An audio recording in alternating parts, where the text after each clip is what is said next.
When is a general election actually due in Jamaica?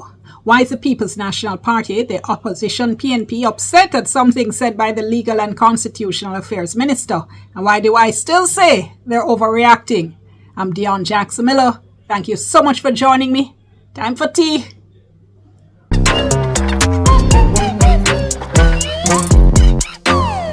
So we say elections in Jamaica are constitutionally due every 5 years. I'm still going to say that's correct. And since the general elections were last held in Jamaica on September 3, 2020, the next general election should be due constitutionally in 2025. Correct? Sounds so. Makes sense? Sounds so.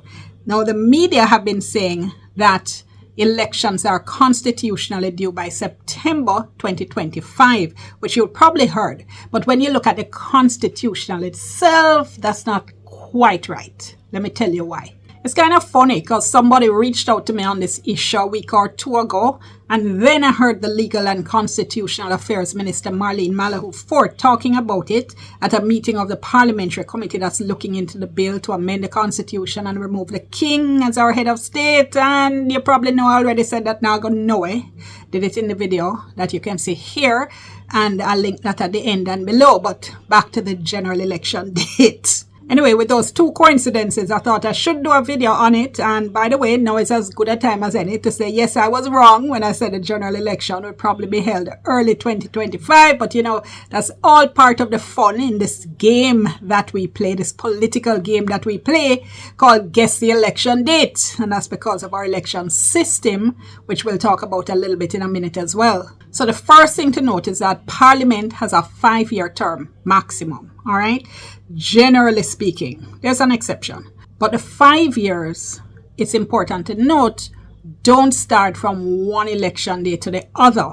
They start from the first sitting of the Parliament after the election. Now remember, our last election was September 3rd, 2020, but the first sitting of Parliament was September 15, 2020. So to count the 5 years, you're going to start from September 15, 2020, not from the first sitting of Parliament. So that's the first thing. Based on our Constitution, the Prime Minister has absolute discretion in calling the election, all right, within the time limit set by Parliament, of course. So at any time within the 5-year term of a Parliament, the Prime Minister can advise the Governor General to dissolve Parliament, and then he or she will say when is the election date. But according to the Constitution, the PM doesn't have to do this. The PM can decide to go the full 5 years and not advise the GG to dissolve Parliament. That's because the Constitution provides for this. What the Constitution says is that if the PM doesn't advise the Governor General to dissolve Parliament, Parliament will automatically dissolve after 5 years. And remember, the 5 years runs from that first sitting of Parliament. Then the Constitution says once Parliament is dissolved, an election has to be called within 3 months. Meaning, if Parliament dissolves automatically mid-September, if Prime Minister Holness doesn't advise the GG to dissolve Parliament before that, the election then has to be called within 3 months of that automatic dissolution of Parliament.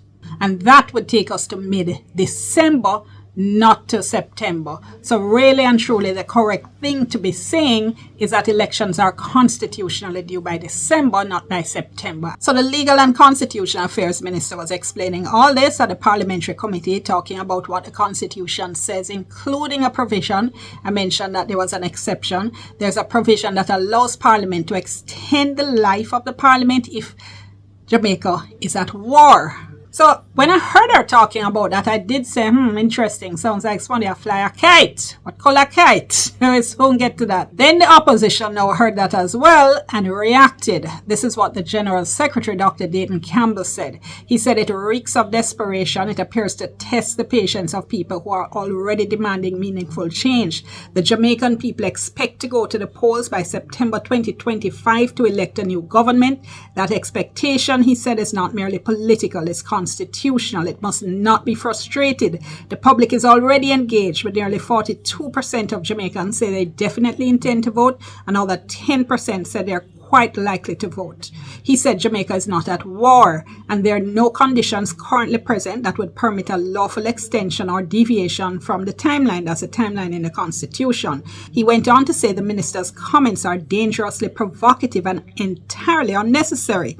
He said both political parties are already in campaign mode and the people rightly expect an election by September 2025. He said he's therefore calling on the Prime Minister to urgently clarify the purpose of the minister's comments and to reassure the nation that there will be no attempt to delay the election or interfere with the constitutional timeline. So I maintain the opposition is overreacting in a big way right here. The truth is, and this going to sound away, whether the Jamaican people expect or want to go to the polls by September or not, honestly, it's neither here nor there as long as the Prime Minister calls the election within the bounds set by the Constitution. I think people are missing the big picture here. The very same Constitution that allows the Prime Minister to call an early election if they want also allows them to let the clock run out on Parliament again if that's what they want. Me, you, the opposition, have absolutely no say in that. And Prime Ministers call elections when they think they can win. They'll call them early, they'll call them midterm, they'll call them late. The Constitution allows them this absolute discretion within those timelines I spoke about earlier on. And that's exactly why there's been such a debate over many, many years as to whether or not we should have fixed election dates to take away that absolute discretion from the Prime Minister. And the same system, by the way, that gives an advantage to a government gives a disadvantage to the opposition in terms of the election date. So my thing is, though, if you're not making a thing about this when you're in government, if you're not trying to change it when you're in government, don't come complaining to me when you're in opposition. The PNP General Secretary said the minister's comments are dangerously provocative and entirely unnecessary. Well, I don't agree with that. I don't think they're particularly provocative. She's stating what the law is. It's true that Jamaicans expect an election by September, although the Constitution says we have until December. So here's the thing. If the Prime Minister decides he wants to run out the clock or he comes close to the very end of the parliamentary term before calling an election, the election will not be held in September. And then you can bet on it, there'll be a big hullabaloo about the fact that the PM and the government are violating the Constitution, even though it wouldn't be true. And that's why I said I think the minister is flying a kite here, a very green kite. I think apart from her natural inclination to teach and to explain what the law says, what the Constitution says, I think there's at least a possibility here that the election will be held past September. So she's preparing the ground for that. Now, 2 senior members of the PNP contacted me after I said on radio I thought they were overreacting, and they, explained to me why they were reacting that way, saying they don't think it was an overreaction. Respectfully, I hear you. I hear what you've said. I still disagree with you. Come on, so what is the government going to do? Pretend that the country is at war to hold parliament past 5 years? I think it's far more likely that what's happening is that because the opposition right now is doing well in the polls, well, certainly better than the government, that the government is trying to hold the election as long as it can to allow themselves time to recover. For the part of the opposition now, the longer the election campaign goes on, the more expensive it becomes, and also the more chance the government has to recover. Also commenting on this was constitutional expert Dr. Lloyd Barnett. He told the Gleaner, if you don't contemplate going beyond what I would call the normal and conventional time, why should you mention it? And although everybody has accepted that the normal time is by September, she was criticizing journalists for saying it's September. Why should anyone concentrate on the exceptional rather than the normal and the appropriate? I have huge respect for Dr. Barnett, of course, but I disagree with him on this point. As I said, there is a reason to highlight the exceptional, which is precisely that here it could happen. And I think it would make sense for the government to be proactive to say, hey, if this happens, we would not be acting outside the bounds of the Constitution, rather than trying to do damage control after the fact. Dr. Barnett also told the Gleaner that strictly speaking what she says is correct, but no democratic government does that, so I'm surprised she even bothered to make the point. He said an election after the 5-year term of parliament ends would be depriving us of our parliamentary representation by extending the period before the new parliament is elected. There's really no justification from a democratic point of view for that situation to be exploited. And again, I respectfully disagree with the learned senior counsel. I don't think there's anything inherently undemocratic in allowing the full 5-year term of the parliament to run. With regard to Jamaica being without parliamentary representation, that's going to be a given once parliament is dissolved. Once the prime minister calls the election within the limits set by the constitution, I don't think there's really any legitimate reason to criticize him. What we should criticize is a constitution which we refuse to amend to take away that huge power that the prime minister has in deciding when the election is going to be. If we have to have a problem, it needs to be with that. Minister, by the way, did respond in a statement. She said her remarks were grounded in law, that she was correcting misinformation, providing a clearer understanding of the law for the media and the public. She also said she didn't speculate or make any comment on the timing of the upcoming elections because that decision as to when to call an election remains solely within the prerogative of the Prime Minister. And by the way, we have seen this happen in the Caribbean before.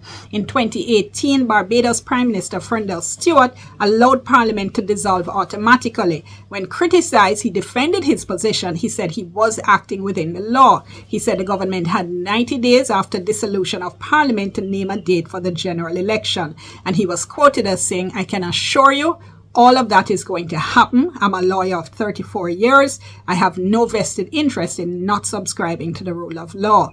In 2020, in St. Kitts and Nevis, Prime Minister Dr. Timothy Harris left it until 2 days before Parliament would have been automatically dissolved to advise the GG to dissolve Parliament and call the election. And I'd actually forgotten this, thanks to the several people who pointed it out. In Jamaica, the 1989 election was held outside the 5-year period. The 1983 election had been held on December 15. Then we had Hurricane Gilbert, which hit in September 1988, and the general election was then held on February 9, 1989.